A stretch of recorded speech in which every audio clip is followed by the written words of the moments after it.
لیکن آج میں تمہیں ایک پیغام دے کر کے جا رہا ہوں. اگر میں خود نمازی نہیں ہوں اس کا مطلب یہ نہیں ہے کہ میری اولاد بھی نمازی نہ بنے. اگر میں خود روزے دار نہیں ہوں اس کا مطلب ہرگز یہ نہیں ہے کہ میری اولاد روزوں سے غافل ہو. اگر میں خود قرآن کریم کا پڑھنے والا نہیں ہوں اس کا مطلب یہ ہرگز نہیں ہے کہ ہم اپنی اولاد کی تربیت میں کوتاہی کرتے, اپنی اولاد کو قرآن کی تعلیم سے ناآش نہ رکھے, اپنی اولاد کو قرآن تعلیم سے جاہل رکھے. یہ مناسب نہیں ہے اور یہ ہرگز اس کا مطلب نہیں ہے. میرے عزیز بھائیوں, انسان کا ہر انسان کا اپنا اپنا کلچر, ہر انسان کی اپنی اپنی چوائس ہے, لیکن اس کے باوجود ہر انسان چاہتا ہے کہ میری اولاد اچھی تربیت پائے, میری اولاد اچھی سوسائٹی کے اندر آ جائے, میری اولاد اچھا بن جائے. کوئی شرابی یہ نہیں چاہتا کہ میرا بچہ بھی شراب پیے, کوئی جوانی یہ نہیں چاہتا کہ میرا بچہ بھی جوا کھیلے,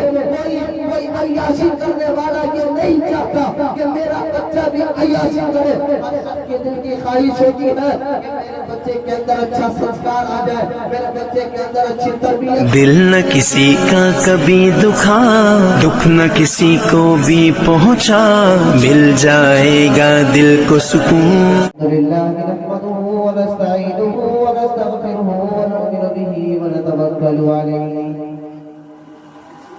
ونعوذ بالله من شرور أنفسنا ومن سيئات أعمالنا. من يهده الله فلا مضل له ومن يضلله فلا هادي له. ونشهد أن لا إله إلا الله وحده لا شريك له. ونشهد أن سيدنا وسندنا ونبينا وحبيبنا ومولانا محمدا عبده ورسوله أرسله بالحق بشيرا ونذيرا وداعيا إلى الله بإذنه وسراجا منيرا. أما بعد,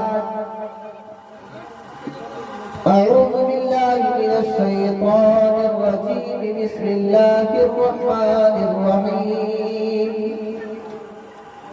لقد كان لكم في رسول الله أسوة حسنة. وقال الله تبارك وتعالى في موضع آخر: يا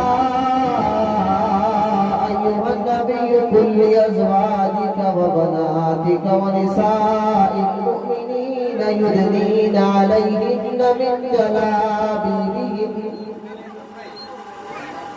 وقد قال النبي صلى الله عليه وسلم: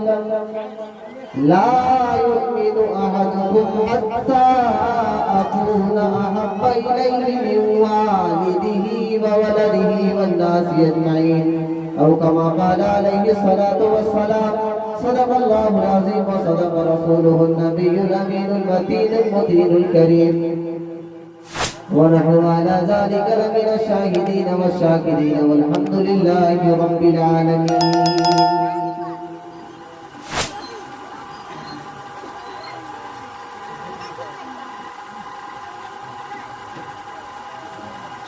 محبت کا جنون باقی نہیں ہے, محبت کا جنون باقی نہیں ہے, وہ دل وہ آرزو باقی نہیں ہے. محبت کا جنون باقی نہیں ہے, وہ دل وہ آرزو باقی نہیں ہے. نماز روزہ قربانیوں حج سب ہے باقی, پر تو باقی نہیں ہے. نماز روزہ قربانیوں حج سب ہے باقی, پر تو باقی نہیں ہے. حقیقت خرافات نے کھو گئی، حقیقت خرافات نے کھو گئی، حقیقت خرافات نے کھو گئی، یہ امت روایات میں کھو گئی۔ جانے وہ لوگ تھے کیا عجیب لوگ تھے، جانے لوگ تھے وہ کیا عجیب لوگ تھے، عجب لوگ تھے وہ جانے کیا لوگ تھے، عجب لوگ تھے وہ جانے کیا لوگ تھے، زندگی کھو دی بندگی کے لیے، ایک ہم لوگ ہیں جانے کیا لوگ ہیں، ایک ہم لوگ ہیں جانے کیا لوگ ہیں، بندگی چھوڑ دی زندگی کے لیے۔ علی محمد وعلی آل محمد کما صلیت علی ابراہیم وعلی آل ابراہیم انک حمید مجید، اللہم بارک علی محمد وعلی آل محمد کما بارکت علی ابراہیم وعلی آل ابراہیم انک حمید مجید۔ میرے عزیز بھائیوں، میں یہ کہہ رہا تھا کہ پروگرام کے کرانے کا مقصد یہ ہوتا ہے کہ ہمارے اندر ہونے والی کمی، ہمارے اندر ہونے والی کوتاہی کی اصلاح ہو۔ یہ بات ہمیں بخوبی جان لینا چاہیے اور سبوں کو یہ معلوم ہونی چاہیے کہ جس نبی پاک صلی اللہ علیہ وسلم کا ہمارا ایمان ہے، جس نبی پر ہم ایمان لے آئے ہیں، جس اللہ کو مانتے ہیں، یہ دین ایک مکمل دین ہے، یہ شریعت ایک مکمل شریعت ہے کہ جس کے اندر اب تبدیلی کی گنجائش نہیں، اور یہ ایسا دین ہے کہ نبی پاک صلی اللہ علیہ وسلم کا لائی ہوئی یہ شریعت ایسی شریعت ہے کہ اس کے اندر اللہ کے نبی سرکار دو عالم صلی اللہ علیہ وسلم نے انسان کی پیدائش سے لے کر کے موت تک کس طریقے سے ہمیں زندگی گزارنی ہے اس کی رہنمائی پہلے ہی فرما دی۔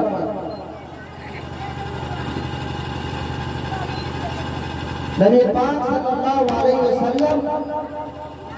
پر ہم ایمان لے آئے، لا الہ الا اللہ محمد رسول اللہ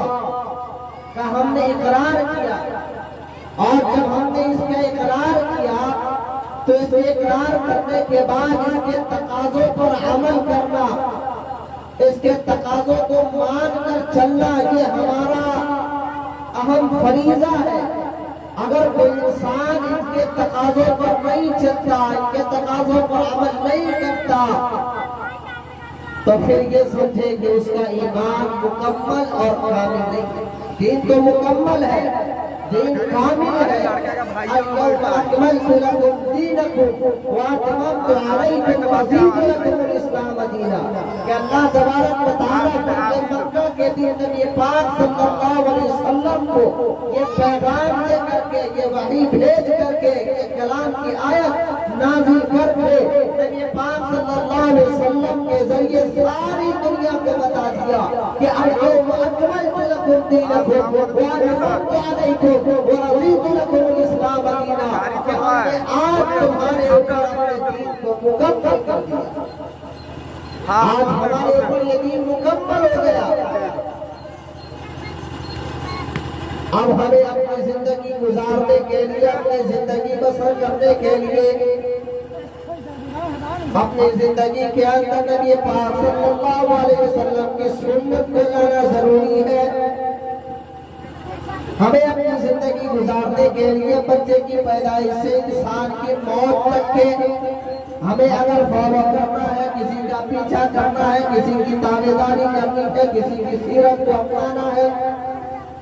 کسی کو اپنا پیروکار بنانا ہے، کسی کی کی بات ماننی ہے، کسی کو اپنی زندگی کے اندر داخل کرنا ہے تو وہ کسی دنیاوی ایکٹر کی نہیں، وہ کسی دنیاوی ہیروئن کی نہیں، وہ کسی دنیاوی ہیرو کی نہیں، وہ دنیا کے اندر ناچنے گانے والے اداکاروں کی نہیں، بلکہ ہمیں اپنی زندگی کے اندر اگر کسی کی بات ماننی ہے، کسی کی زندگی کو امپروو کرنا ہے، کسی کو فالو کرنا ہے تو وہ ذات ایک ذات ہے۔ کون سی ذات ہے؟ آپ آئے نامدار مدینے کے تاجدار اور غریبوں کے مددگار گنبد خضرا میں آرام فرمانے والے ہم سب کے آقا و مولا محمد عربی صلی اللہ علیہ وسلم کی پاک ذات گرامی ہے، جس کے پیغام پر عمل کرنا ہمارے لیے بہت ہی ضروری ہے۔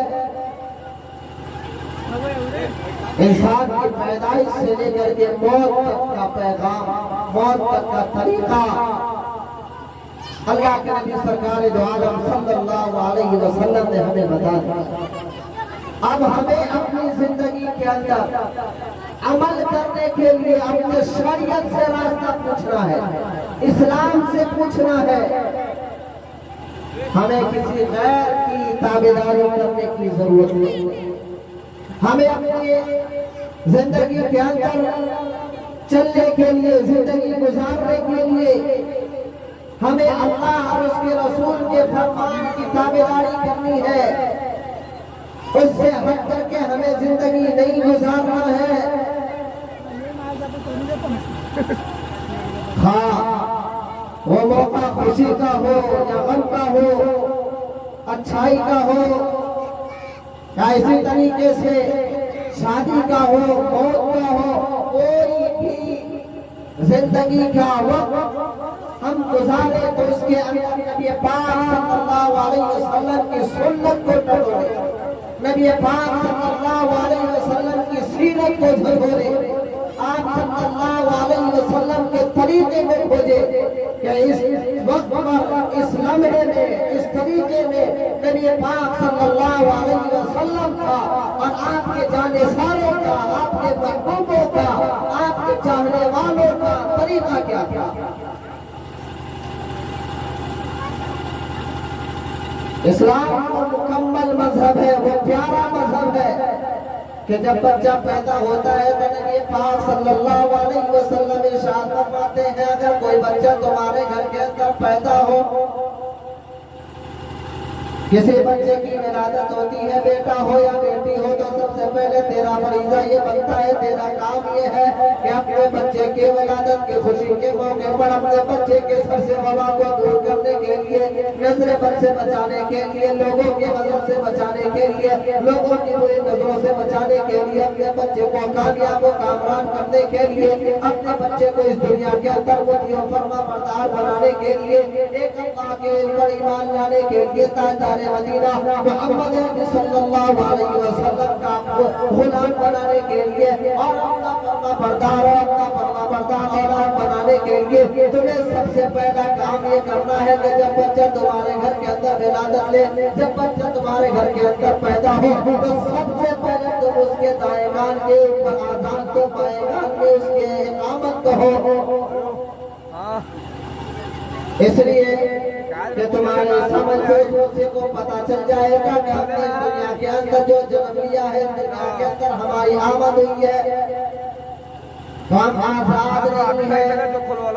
ہمیں اللہ کے فرمان کے مطابق زندگی گزارنی ہے، تاجدار مدینہ محمد عربی صلی اللہ علیہ وسلم کی سیرت کے مطابق زندگی گزارنی ہے۔ جب بچہ 7 دن کا ہو جائے، 7 دن کی زندگی گزر جائے تو تمہارے لیے یہ مناسب ہے، بہتر ہے کہ تم اپنے بچے کے اچھا سا، بہتر سا کسی عالم سے پوچھ کر، کسی پڑھے لکھے سے پوچھ کر، کسی معنی خیز معنی جاننے والے آدمی سے پوچھ کر اپنے بچے کا اچھا نام رکھا کرو، اور 7ویں دن نام رکھنے کے بعد اس کا ختنہ کرایا کرو، اس کا ختنہ کرا کر کے پھر اس کے لیے نکاح کر دیا کرو۔ اگر بیٹا ہے تو 2 حصے قربان کرو، 2 حصے قربان کرو، اگر بیٹی ہے تو 1 حصہ قربان کرو۔ اس قربانی کا نتیجہ کیا نکلے گا؟ ایماندار مدینے کے تاجدار محمد عربی صلی اللہ علیہ وسلم نے ارشاد فرمایا کہ اگر کوئی انسان اپنے بچے کی جانب سے 7ویں دن یا 14ویں دن یا 21ویں دن اگر دمبا قتل کرتا ہے، دمبا قربان کرتا ہے، تو اللہ تبارک و تعالیٰ کی جانب سے اگر کوئی وبا آنے والی ہوتی ہے، اس بچے کے اوپر کوئی پریشانی آنے والی ہوتی ہے، کوئی قدر لگنے والا ہوتا ہے، کسی ڈائر کا، کسی جوگر کا، کسی جادوگر کا اثر پڑنے والا ہوتا ہے، اس قربانی کے کرنے کی وجہ سے اللہ تبارک و تعالیٰ اس مصیبت سے اس بچے کو بچا لیتے ہیں۔ آج کل فیشن بن گیا، بچے کی ولادت ہوئی، معاف کیجیے گا، جب بچے کی ولادت ہوتی ہے، بیٹا ہوا تو باپ اہل خاندان اس قدر خوشی میں اچھل پڑتے ہیں کہ اللہ کے کلام یاد نہیں ہوتے، اذان دینا بھول جاتے، 2 گھنٹے 3 گھنٹے 2 دن کے بعد آتے ہیں، مولوی صاحب بیٹا پیدا ہوا ہے، اذان دے دیتی۔ حکم کیا ہے؟ جب بچہ پیدا ہو، بچہ کے پیدا ہونے کے فوراً بعد اس کے کان میں جو آواز جائے سب سے پہلے اللہ اکبر کی آواز جائے۔ لیکن ہمارا معاشرہ الٹا ہے، ہمارا معاشرہ پڑھا لکھا معاشرہ ہے، جاہلوں جیسا پڑھا لکھا، اسے اپنے شعور نہیں، اسے اپنی زندگی کے فکر کے ساتھ ساتھ اپنے بچوں کی زندگی کی بھی فکر نہیں، اسے اس بات کا خدشہ نہیں کہ ہم اپنے بچے کی ولادت کے وقت ڈی جے بجاتے ہیں، اپنے بچے کی ولادت کے وقت گانے بجاتے ہیں، اپنے بچے کی ولادت کے وقت میری ماں اور بہن اگر میری بات کو سن رہے ہو تو معاف کرنا، لیکن پیغام کا سنانا، پیغام کو عام کرنا یہ میرا ایک فریضہ ہے۔ میں نے جن باتوں کو دیکھا ہے ان باتوں پر روک لگانا اور پر نصیحت کرنا میرے لیے ایک ذمہ داری ہے۔ اس ذمہ داری کو میں نبھاتے ہوئے میں تم سے عریضہ پیش کرتا ہوں کہ ہمارے گھر کے اندر بچوں کی ولادت ہوتی ہے، اللہ اکبر کی صدا بلند ہونے کے بجائے ہمارے گھر کی عورتیں گانے بجانے میں لگ جاتی ہے، رسمی گیت گانے لگتی ہے اور رسمی گیت گا کر کے اس بچے کو مانوس کرنے کی کوشش کرتی ہے۔ جب وہ بچہ جوان ہوتا ہے تو پھر اس بچے سے ہم امید رکھتے ہیں کہ یہ بچہ وقت کا ولی اللہ نکلے، یہ بچہ وقت کا وکیل نکلے، یہ بچہ وقت کا پیر نکلے، یہ بچہ ہماری اطاعت کرنے والی نکلے، یہ اولاد ہماری فرما برداری کرنے والی نکلے۔ ذرا دل پر ہاتھ رکھ کے سوچنا، ذرا اپنے دل پر ہاتھ رکھ کے فیصلہ کرنا کہ امت مسلمہ کے او خواتینوں، امت مسلمہ کے او نوجوانوں، ذرا اپنے دل سے پوچھ لینا کہ جس بچے کی پیدائش کے بعد سب سے پہلے اس کے کانوں کے اندر تم نے اللہ کی نافرمانی پہنچائی ہے، اس کے کانوں کے اندر دنیا کی خلافت پہنچائی ہے، اس کے کانوں کے اندر دنیا کی بھٹی چیز پہنچائی ہے، اس کے کانوں کے اندر دنیا کے گندے الفاظ پہنچائے ہیں، پھر تم کس طریقے سے یہ امید کر سکتے ہو کہ تمہاری اولاد تمہاری زندگی کے اندر تمہاری فرما برداری کرے گی؟ پھر تم یہ کس طریقے سے امید کر سکتے ہو کہ بڑا ہونے کے بعد تمہارا یہ اولاد بڑا عالم بن سکتا ہے، بڑا فقیہ بن سکتا ہے، بڑا ولی بن سکتا ہے؟ یہ ہرگز نہیں ہو سکتا سوائے اس بات کے کہ اللہ تبارک و تعالیٰ کی جانب سے کوئی کرشمہ اتر جائے، اللہ تبارک و تعالیٰ کی جانب سے کوئی مہربانی ہو جائے۔ جس اولاد کو تم پیدا ہونے کے بعد سب سے پہلے گالوں سے موصول کیا، سب سے پہلے گانے پہنچائے، اس اولاد سے ہم کیسے امید کر سکتے ہیں کہ وہ ہمارا فرما بردار بنے، ہمارا مطیع بنے، ہماری بات ماننے والا بنے، معاشرے میں اچھائی پھیلانے والا بنے، معاشرے میں سوسائٹی کا بہترین بچہ بنے، کلچر کا اچھا بچہ بنے؟ کب بنے گا؟ اس وقت بنے گا جب ہم اپنی اولاد کو شریعت مطہرہ کے مطابق پیدا ہونے کے بعد سب سے پہلا کلمہ اس کے کان تک پہنچے وہ اللہ اکبر کی صدا ہے کہ نہیں ہے؟ اگر ہم نے اللہ اکبر کی صدا سنائی، رب کعبہ کی قسم، جو رب کی 3 اندھیریوں کے اندر اس بچے کی پرورش کر سکتا ہے، جو رب ماں کے 3 اندھیریوں کے اندر اس بچے میں جان ڈال سکتا ہے، جو ماں ابھی 2 منٹ پیدا ہوئے نہیں ہوا، اس کے اندر کی عقل سلیم ڈال سکتا ہے کہ مجھے اس دنیا کے اندر آنے کے بعد اب رونا پڑے گا، بغیر روئے ہوئے میری تکلیف کو کوئی نہ سمجھ سکے